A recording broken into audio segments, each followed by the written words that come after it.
নমস্কার বন্ধুরা, কেমন আছেন সবাই? আমি রিঙ্কু শখের রান্নাঘরে আপনাকে সবার নিমন্ত্রণ। আজকে বানাবো পেঁপে দিয়া পেঁপের টক ঝাল মিষ্টি আচার, তা আবার তেল ছাড়া। তেল ছাড়া আমি এত সুন্দর আচার বানাই। পুরো ভিডিওটা দেখতে থাকেন, আশা করি আপনাকে খুবই ভালো লাগবে। আচার বানানোর নিকে প্রথমে আগে পেঁপেটা কাটে নেবো।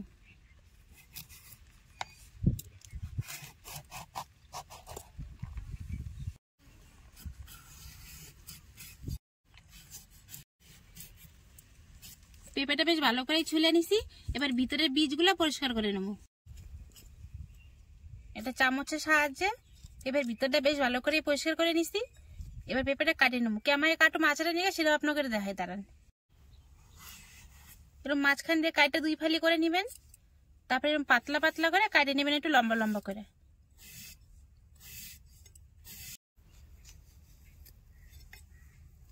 এই দেখেন, এরকম পাতলা পাতলা লম্বা লম্বা করে পেঁপেটা আমি কাটে নিচ্ছি। পেঁপে তো কাটা হয়েই গেল। এবারে চলেন পেঁপেটা ভালো করে ধুইয়া পরিষ্কার করে নিই। বেশ অনেকটাই কিন্তু পেঁপেটা হয়েছে, দেখেন পাতলা করে কাটছি। দেখেন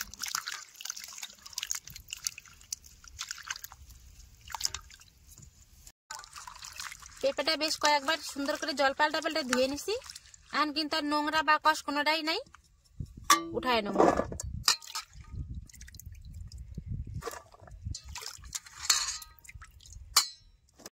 উনান জ্বালায় কড়াই চাপাই দিছি। কড়াই দেখেন দিয়ে দেবো জল।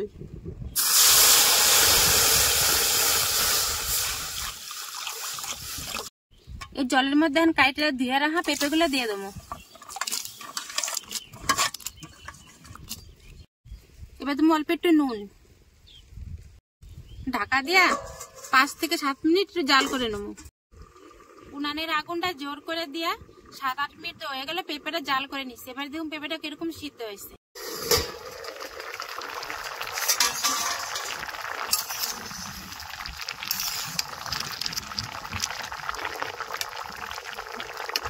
পেঁপেটা প্রায় 80% মতো সিদ্ধ হয়ে গেছে। এবার পেঁপে সিদ্ধটা নামায় নেব।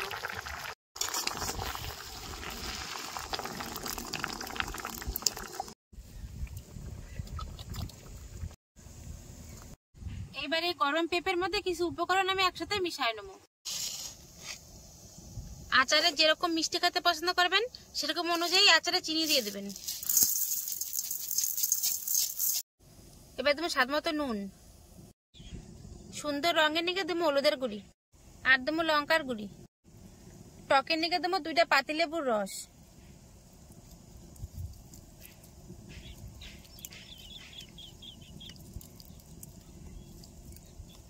টকটা আপনার পছন্দ মতো দিয়ে নেবেন। কম চাইলে কম, বেশি চাইলে লেবুর পরিমাণটা বেশি করে দিবেন, তাহলেই কিন্তু হইব।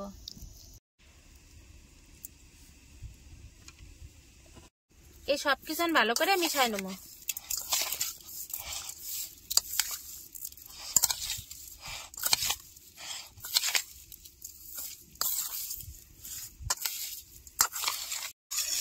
পেঁপেটা মাখানো হয়ে গেছে। আর দেখেন কত সুন্দর কিন্তু চিনি গলতেও শুরু করে দিছে। এবার আচারে নিয়ে এটা মশলা বানায় নেবো। তাপমাত্রা অনুযায়ী কড়াইতে মশলা দিয়ে দেবো। প্রথমেই দেবো একটা শুকনো লঙ্কা ছিঁড়া 2 ঠোঙা, 2টা এলাচ, অল্প করা ধইনা, 5 ফোড়ন, জিরা একসাথে ভালো করে এবার ভেজে নেব। মশলা বেশ ভালো করে ভাজা হয়ে গেছে। কত সুন্দর দেখেন লাল লাল হয়েছে, আর সুন্দর কিন্তু এটা গ্রানও বেরাইছে। এবার মশলাটা উঠায় নেব।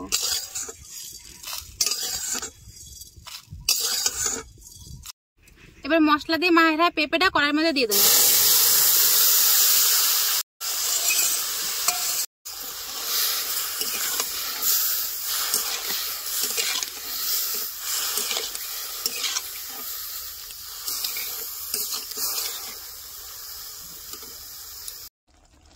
উনানের আঁচটা একবারে কম করে দিয়া 20 মিনিট ধরে এরকম আস্তে আস্তে করে ফোটাইছি।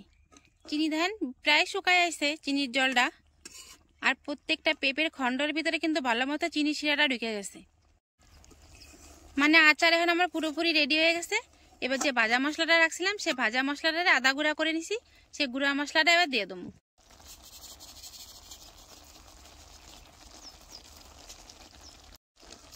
একটু ভালো করে নাড়ে চেড়ে মিশাই দেবো। আর দেখেন পেঁপে কিন্তু সিদ্ধ হয়ে গেছিলো 80%। তারপরে যখন চিনি দিয়ে নাড়াচাড়া করে দিচ্ছি, একটা পেঁপে কিন্তু ভাঙে নাই, দেখছেন সব কটা পেঁপে কিন্তু গোটা গোটা রয়েছে। উনানের আঁচ কিন্তু বন্ধ করে দিছি। এবারে আবার থাল দিয়ে ডাইকা থুয়ে দেবো 2 থেকে 3 মিনিটের নিগা। যেটুকু বাড়তি শিরা আছে ডাইকে থুলে সেই শিরাটা পেঁপের মধ্যে ভালো করে ঢুকে যাব। আবারও 2 মিনিট হয়ে গেছে, পেঁপের আচারে ডাইকে দিছি থাল দিয়া। এবার সরাই দেখি কি অবস্থা। দেন আমার পেঁপের আচার কিন্তু পুরোপুরি রেডি বন্ধুরা। এ দেখেন কত সুন্দর হয়েছে আচারটা। এবারে নামাই নেবো।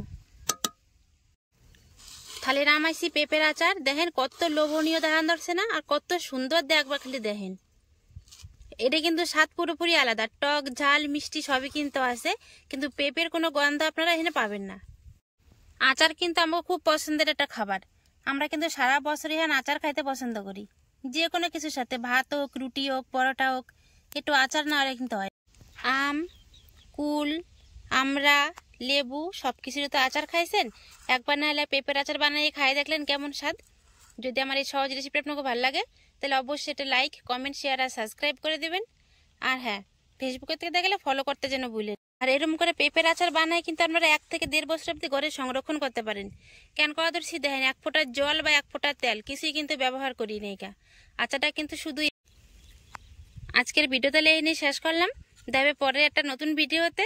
ততক্ষণে নিগা নমস্কার।